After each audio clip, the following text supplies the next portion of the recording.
গল্পটি হচ্ছে কোরিয়ার এই এমরোস হোটেলের। ইনি হচ্ছেন হোটেলের মালিক ইয়ং জিন। জিনের বাবা ছিলেন এই হোটেলের প্রতিষ্ঠাতা। বাবার মৃত্যুর পরে হোটেলের সমস্ত দায়িত্ব তাকে নিতে হয়। জিনের একটি মানসিক রোগ আছে, যা হলো সে বিজোড় সংখ্যাকে প্রচন্ড ঘৃণা করে। তার সবকিছু জোর সংখ্যায় চাই, যেমন তার রুম নাম্বার, কাপ, নোট খাতা, ডাস্টবিন থেকে শুরু করে কফি মেশিনের সিরিয়াল নাম্বারটাও জোর সংখ্যায় হতে হবে। এমনকি তার রুমের টেম্পারেচারটাও জোর সংখ্যায় চাই। আর এই সবকিছু মেক শিওর করে তার হোটেলের একজন মেইড বা কাজের লোক, যার নাম লিয়ং। লিয়ের স্বপ্ন ছিল সে একজন স্টেজ পারফর্মার হবে, কিন্তু বহু বছর অডিশন দেওয়ার পরেও তার সেই সুযোগ হয়ে ওঠেনি। সে এখনো স্টেজ পারফর্মার হওয়ার স্বপ্ন দেখে। সে মাঝে মধ্যে মনের অজান্তেই প্র্যাকটিস শুরু করে দেয়। একদিন তার এই পাগলামো জিন দেখতে পায়। সে জিনের রুম পরিষ্কার করার সময় গলা ছেড়ে গান গায় এবং নাচতে থাকে। জিনকে দেখতে পেয়ে সে খুবই বিব্রতকর অবস্থায় পড়ে যায়। জিন বলে, তোমার নাম হচ্ছে লিয়ং, নামটা জোর সংখ্যার, আমার খুবই পছন্দ হয়েছে। লি তাকে ধন্যবাদ দিয়ে চলে যায়। এরপর কাজ শেষে বাড়ি ফেরার সময় লি তার গলায় থাকা নেকলেসটা খুঁজে পাচ্ছিল না। সে পুরো হোটেলে তার নেকলেসটা খুঁজে বেড়ায়। কোথাও খুঁজে না পেয়ে শেষ পর্যন্ত সে বাধ্য হয়ে জিনের রুমের সামনে চলে আসে এবং দরজায় 3 বার নক করে। জিন বলে এরপর থেকে দরজায় 2 বার অথবা 4 বার নক করবে। লি বলে সে তার নেকলেসটা হারিয়ে ফেলেছে, যেটা তার মা তাকে উপহার দিয়েছিল। জিন বলে তুমি ভেতরে এসে খুঁজে দেখতে পারো। এই শুনে লি তাকে সরি বলে চলে যায়। জিন তখন নেকলেসটা খুঁজতে থাকে। পরদিন সকালে লি যখন জিনের রুম পরিষ্কার করতে আসে, তখন সে এবং তার বন্ধু মিলে রুমে খোঁজাখুঁজি শুরু করে দেয়। তারা একটি প্যাকেট দেখতে পায়। প্যাকেটের উপর লেখা ছিল, তুমি হয়তো এই জিনিসটাই খুঁজে বেড়াচ্ছ। সে প্যাকেটের ভিতর ছিল লিয়ের নেকলেসটা। সেটা দেখে লি প্রচন্ড খুশি হয় এবং সে জিনকে থ্যাংক ইউ লিখে একটি নোট রেখে যায়। তারপর বাড়ি ফেরার পথে লি ওভারব্রিজের উপর খুশিতে নাচতে থাকে। আর সেই ওভারব্রিজের পাশেই জিন ট্রাফিক জ্যামে আটকে ছিল। সে লিকে দেখে মুগ্ধ হয়ে তাকিয়ে থাকে। এরপর লি তার মায়ের কাছে যায়। তার মা একটি হসপিটালে ভর্তি রয়েছে। ওনার রোগ হচ্ছে উনি কিছুক্ষণ পর পর পুরনো সবকিছু ভুলে যান এবং পরবর্তীতে আবার সবকিছু মনে পড়ে। লি তার মাকে বলে, তোমার দেয়া এই নেকলেসটা আমি হারিয়ে ফেলেছিলাম। আমার বস এটা খুঁজে পেয়েছে। তিনি খুব ভালো একজন মানুষ। তার মা বলে, তোমার বস নিশ্চয়ই আমার সুন্দরী মেয়েটাকে চুরি করতে চায়। তখন লি তাকে বলে, আমাকে লিয়ং বলে একটু ডাকো। তার মা বলে, এটা তো আমার মেয়ের নাম। অর্থাৎ তিনি আবারও সবকিছু ভুলে গিয়েছেন। এরপর দেখা যায় জিন তার সহকারী বা ভাইস প্রেসিডেন্টের সাথে মিটিং করছে। সে জিনকে বলে, ইস্ট চেইন নামের একটি কোম্পানি আমাদের হোটেলের সাথে পার্টনারশিপ করতে চায়। তার ফলে আমরা আমাদের হোটেলটা আরো বেশি উন্নত করতে পারবো। জিন বলে, আমি আপাতত এসব চাই না। আমি অন্য আরেকটি বিজনেস শুরু করতে চাই, যার স্বপ্ন আমি ছোটবেলা থেকেই দেখে আসছি। আর সেটা হচ্ছে আর্ট বিজনেস, যেখানে বিভিন্ন ধরনের আর্ট কেনাবেচা হবে। কিন্তু মৃত্যুর আগ পর্যন্ত আমার বাবা আমার আর্টকে এবং আর্ট বিজনেসকে মোটেও গুরুত্ব দেয়নি। তখন ভাইস প্রেসিডেন্ট তাকে বলে, তোমার এই ধারণাটা সম্পূর্ণ ভুল। তুমি সেই ছোটবেলায় তোমার বাবাকে একটি ড্রয়িং উপহার দিয়েছিলে। তোমার আঁকা সেই ড্রয়িংটা সে যত্ন করে তার লকারের ভেতর রেখে দিয়েছিলেন। এরপর জিন তার বাবার লকারটা খোলার চেষ্টা করে। সে তার পছন্দের সমস্ত জোর সংখ্যাগুলো দিয়ে চেষ্টা করেও লকারটা খুলতে পারে না। পরদিন লি হোটেলের রুম পরিষ্কার করতে গিয়ে একটি কাগজ দেখতে পায়, যেটা ছিল একটি সুইসাইড নোট। অর্থাৎ এই রুমে থাকা লোকটি খুব শীঘ্রই সুইসাইড করবে। লি এই বিষয়টা তার বসকে জানায়। জিন তখনই তার পার্টনার এবং হোটেলের ম্যানেজার মিস্টার হুন এবং সুজিনের সাথে মিটিং এর ব্যবস্থা করে। তার পার্টনার বলে, সেই লোকটাকে কিছু টাকা দিয়ে হোটেল থেকে বের করে দেওয়া উচিত। সুজিন বলে, লোকটি হোটেল থেকে বের হবে জানুয়ারির 1 তারিখে, তাই সে হয়তো 31st নাইটে সুইসাইড করতে পারে। তখন জিন সিদ্ধান্ত নেয়, বলে লোকটিকে হোটেল থেকে বের না করে তার উপর সব সময় নজর রাখবে এবং সে যাতে কিছুতেই সুইসাইড করতে না পারে তার জন্য সর্বোচ্চ চেষ্টা করবে। তার এই সিদ্ধান্ত শুনে সুজিন এবং লি খুব খুশি হয়। সে লিকে বলে, এখন থেকে সব সময় তার উপর নজর রাখবে এবং তোমাকে ধন্যবাদ হোটেলের সম্মান রক্ষার্থে সাহায্য করার জন্য। এরপর থেকে সুজিন সিসিটিভির মাধ্যমে সেই লোকটির উপর নজর রাখে। লোকটির নাম জুন। জুনকে সুইসাইড করা থেকে বিরত রাখার জন্য মিস্টার হুন একটি ফোন দিয়ে আটে। সে জুনের দরজা নক করে। তাকে দেখে জুনের মোটেও সুবিধার মনে হয় না। সে তার মুখের উপর দরজা বন্ধ করে দেয়। তখন মিস্টার হুন বলে, আপনি আমাদের ক্রিসমাস কন্টেস্টের উইনার হয়েছেন। আপনার জন্য উপহার নিয়ে আসা হয়েছে। এই বলে সে তার দলবল নিয়ে জুনকে শুভেচ্ছা জানায়। তাকে কনসার্টের একটি টিকিট দেয়। বলে, এই টিকিটটা হচ্ছে লি ক্যাগ নামের একজন ফেমাস সিঙ্গারের। ক্রিসমাসের সন্ধ্যায় আমাদের হোটেলে তার কনসার্ট হবে এবং আজ থেকে আপনি বিনা পয়সায় আমাদের হোটেলের সমস্ত সুযোগ সুবিধা গ্রহণ করতে পারবেন। এই বলে সে চলে যায়। তখন ফ্ল্যাশব্যাকে জুনের অতীত দেখানো হয়। আমরা দেখতে পাই জুন একটি কোম্পানিতে ছোটখাটো জব করত। একদিন তার গার্লফ্রেন্ড সান তাকে ফোন করে বলে সে অন্য কাউকে বিয়ে করবে। এই শুনে জুন প্রচন্ড কষ্ট পায়। কান্নাকাটি করে করে তার কাছে আরেকটি সুযোগ চায়, বলে আমি প্রমিস করছি সিভিল সার্ভিস এক্সাম পাশ করে বড় একটি জব নিব, প্লিজ তুমি আমাকে ছেড়ে যেও না। কিন্তু সান তাকে ছেড়ে চলে যায়, তাই সে সুইসাইড করার সিদ্ধান্ত নেয়। সে একটি ফার্মাসিতে গিয়ে বলে কেউ যদি অনেকগুলো ঘুমের ওষুধ খেয়ে ফেলে তাহলে কি সে মারা যাবে। ডক্টর বলে অতিরিক্ত ঘুমের ওষুধ খেলে বিভিন্ন প্রবলেম হবে, কিন্তু মারা যাওয়ার সম্ভাবনা খুবই কম।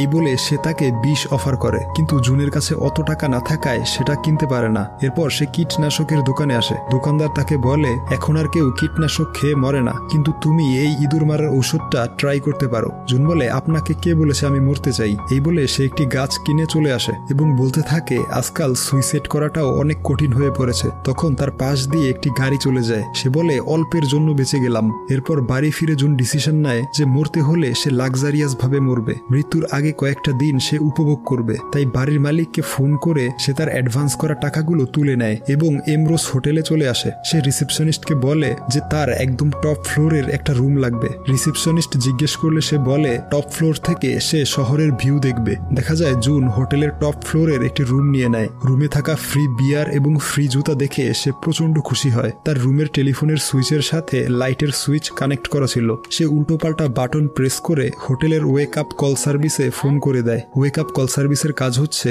গেস্টদের দেয়া নির্দিষ্ট সময়ে তাদেরকে ফোন করে ঘুম থেকে ডেকে তোলা। ফোনের অপর প্রান্ত থেকে একটি মেয়ে বলে আপনি কয়টায় ঘুম থেকে উঠতে চান।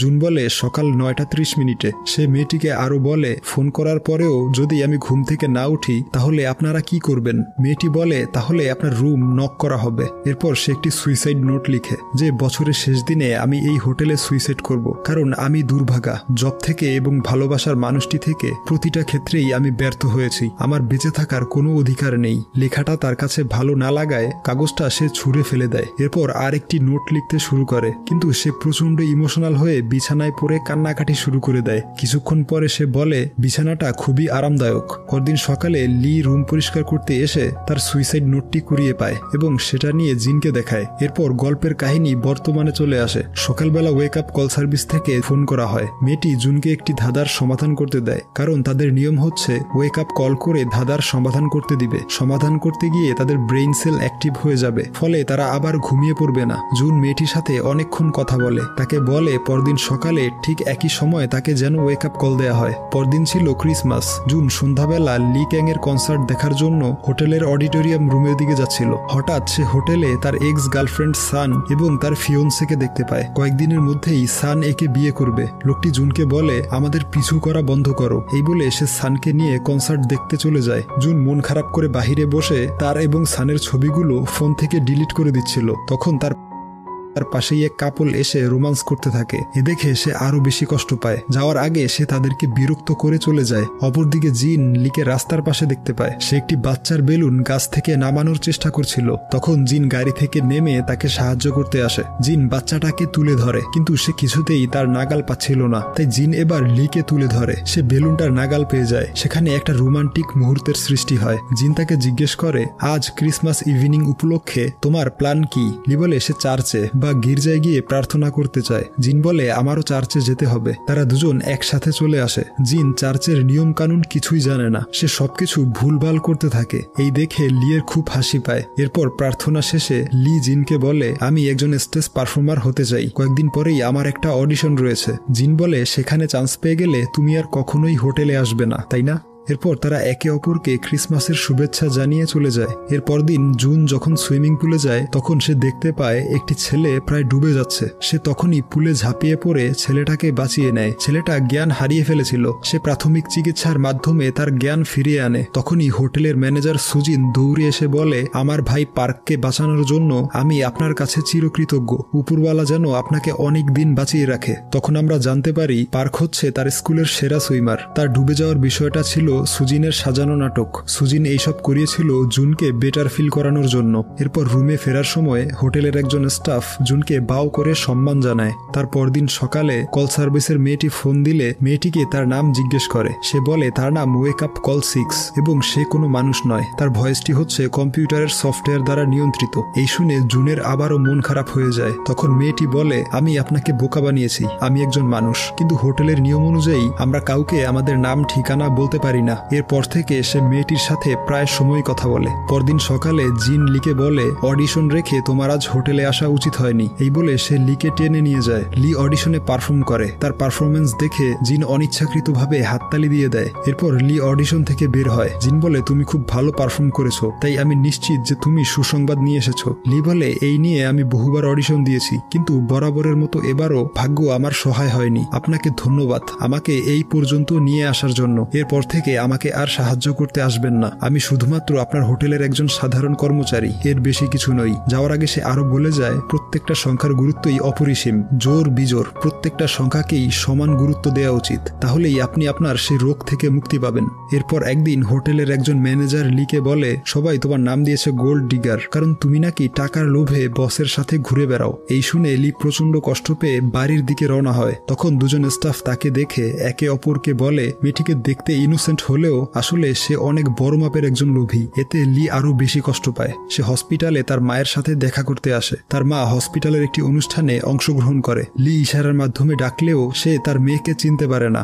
অপরদিকে জিন সে ম্যানেজারকে ডেকে বলে, লিয়ের পরিবর্তে অন্য একজন স্টাফ আমার রুম পরিষ্কার করে, এর কারণ কি? সে বলে, আপনাদের দুজনকে নিয়ে কিছু গুজব ছড়িয়েছে, এজন্য লি এখন অন্য ফ্লোরে কাজ করে। তারপর জিন আবারও তার বাবার লকারটি খুলতে যায়। এবার সে বিজোড় সংখ্যা দিয়ে চেষ্টা করে এবং অবশেষে লকারটি খুলে ফেলে। ভেতরে তার আঁকা একটি পেইন্টিং এবং একটি নিউ ইয়ার কার্ড দেখতে পায়, যেটা সে ছোটবেলায় তার বাবাকে উপহার দিয়েছিল। এরপর আমরা জুনকে দেখতে পাই। সে সুইসাইড করার জন্য হোটেলের উচ্চতা পরিমাপ করতে যায়, কিন্তু দুর্ঘটনাবশত তার মাথা জানালার সাথে আটকে পড়ে। তখন একজন লোক তার জন্য একটি উপহার নিয়ে আসে। সে জুনকে দেখতে পেয়ে তাকে বাঁচিয়ে নেয়। জুন দেখে সেই উপহারটা সুজিন তার কাছে পাঠিয়েছে। চিরকুটে লিখেছে, আমার ভাইকে বাঁচানোর জন্য ধন্যবাদ, আপনি একজন রিয়েল হিরো। তখন জুন একটি ফোন দিয়ে আটে। একটি চিরকুটে তার ফোন নাম্বার লিখে ওই উপহারটা নিয়ে রিসিপশনে চলে যায়। তাকে বলে, এই উপহারটা ওয়েক আপ কল 6 এর কাছে পৌঁছে দিবেন। তাকে বলবেন রুম নাম্বার 1739 থেকে পাঠানো হয়েছে। মেয়েটি উপহারটি নিয়ে তার কাছে পৌঁছে দেয়। সেদিন তারিখ ছিল 31 ডিসেম্বর।